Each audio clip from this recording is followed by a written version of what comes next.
अभी सारे बच्चे नीट की एग्जाम की तैयारी कर रहे हैं।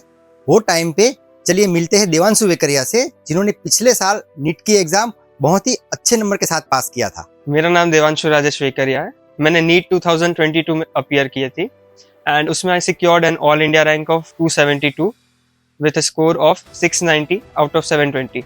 बेटा, अभी जब नीट 2023 की एग्जाम नजदीक आ रही है, तब उसके प्रिपरेशन की कोई स्पेसिफिक स्ट्रेटेजी होती है? देखिए, मैं सबसे पहले कहूँ तो स्ट्रैटेजी हर एक इंडिविजुअल के अलग से अलग होती है। जैसे मेरे फ्रेंड की ये स्ट्रैटेजी हुआ करती थी कि वो पूरे लास्ट के 2-3 महीने ऐसे पहले पूरे सिलेबस को 2 बार उन्होंने ऐसे रिवाइज किया एंड देन फिर एग्जाम्स दिए। मेरी जो मैंने स्ट्रैटेजी फॉलो की थी, जैसे जो मैं दिन के मतलब 1 या 2 पेपर लिखा करता था एंड उस पेपर के एनालिसिस से मैं डिसाइड करता था कि मेरे को कौन से चैप्टर्स पढ़ने की ज़रूरत है, मेरे को कौन से टॉपिक ज़्यादा रिवाइज करने की ज़रूरत है, मेरे को क्या जैसे कोई मेमोरी या फैक्चुअल डेटा होता है वो ज़्यादा अलग से लिख के रख के अपने ऐसे रूम पे से स्टिक करने की ज़रूरत है, वो क्या है उससे मुझे पता चलता था। तो मेरी ये स्ट्रैटेजी थी कि पेपर दो, एनालाइज करो एंड उसके हिसाब से जो भी क्वेश्चन में सिली मिस्टेक हुई है या तो जो क्वेश्चन मेरा जो भी चैप्टर का क्वेश्चन गलत हुआ है, तो रादर देन रिवाइजिंग वही topic I used to revise the entire chapter.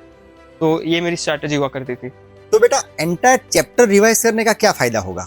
Entire chapter revise करने से ये फायदा होगा कि मान लीजिए आपने कि एक थर्मोडायनेमिक्स का चैप्टर है, उसमें से ही आपने पर्टिकुलरली वर्क का ही टॉपिक सिर्फ रिवाइज किया, बट ऐसा हो सकता है कि आपके मतलब ऐसा कुछ गैप रह गए हो, मतलब कुछ समझने में गैप रह गए हो, जैसे इन एंथैल्पी है या तो इन गिब्स फ्री एनर्जी है, वो आपको पता नहीं है, पर वो जब अगली बार पेपर में क्वेश्चन आएगा तो आपको लगेगा ये भी रिवाइज कर लेना चाहिए था मेरे को।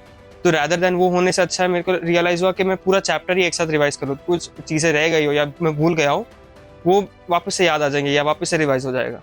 बेटा, नीट की प्रिपरेशन में यदि किसी के 600 मार्क्स आ रहे हैं, तो वहां से 690 तक पहुंचने के लिए कुछ प्लान या प्रिपरेशन होती है?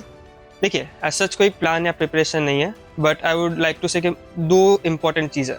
The first is persistence and the other is diligence. That you need to keep you need to persist, you need to keep on doing what you are doing currently right now। आपको demotivate नहीं होना, भले आपको मतलब पहले समझ लीजिए 650 आ रहे थे। And the other is diligence, आपको खुद से एकदम ऑनेस्ट रहना है, आपको खुद से एकदम जो आप वर्क कर रहे हो उसको एकदम अच्छे से करना है, उसमें एकदम टाइम पास नहीं चाहिए। जब पढ़ाई का टाइम है तब पढ़ाई का एकदम, एंड फिर बाकी आपने पढ़ लिया, आपको पता है, then you can take a break. बेटा, यदि अच्छे नंबर आ रहे हैं, तो 700 के ऊपर स्कोर लाने के लिए कोई ट्रिक या प्लान या कुछ शॉर्टकट है? आई कैन नॉट से कि ऐसा कोई प्लान या ट्रिक या शॉर्टकट है, मतलब ऐसा कुछ होता ही नहीं है शॉर्टकट जैसा इसमें। तो शॉर्टकट के सिर्फ आपको ये सोचना चाहिए कि आपको स्मार्टली और हार्डली अच्छे से मतलब स्मार्ट वर्क और हार्ड वर्क करना चाहिए।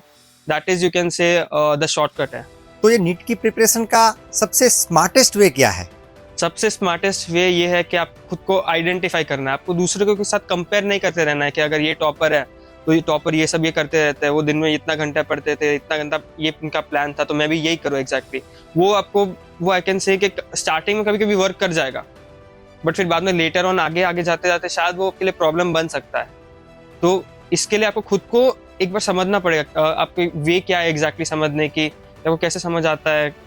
तो आई कैन से कि आपको सेल्फ इंट्रोस्पेक्ट करना पड़ता है, खुद को एक बार दूसरों की चीजें मतलब फॉलो ना करते रहे इसमें। बेटा, नीट की प्रिपरेशन में लास्ट में 2-3 महीने में बच्चों को क्या स्पेसिफिकली तैयारी करनी चाहिए, उसे कुछ प्लान दे सकते हो आप? देखिए, सबसे पहले जैसे मैंने मेरी लास्ट के 2-3 महीने की पहले स्ट्रैटेजी मैंने आपके साथ शेयर की थी, but I would really recommend students के आप अपने टीचर्स के साथ बैठ के आप उनके साथ एक बार एक प्लान बनाए खुद से कि आपको क्या क्या क्या टॉपिक्स में डिफिकल्टी हो रही है। भले उसमें ज़्यादा टाइम जाए, उसमें नो डाउट जैसे 1 घंटा या उसमें जाने दीजिए, बट इट इज अल्टीमेटली आगे का क्वेश्चन है, राइट? तो फिर आपको उतना टाइम इन्वेस्ट करना ही पड़ेगा। You are not wasting your time, you are investing your time more correctly. Your best guidance और your best mentors are your teachers, जो आपको पढ़ा रहे थे वो।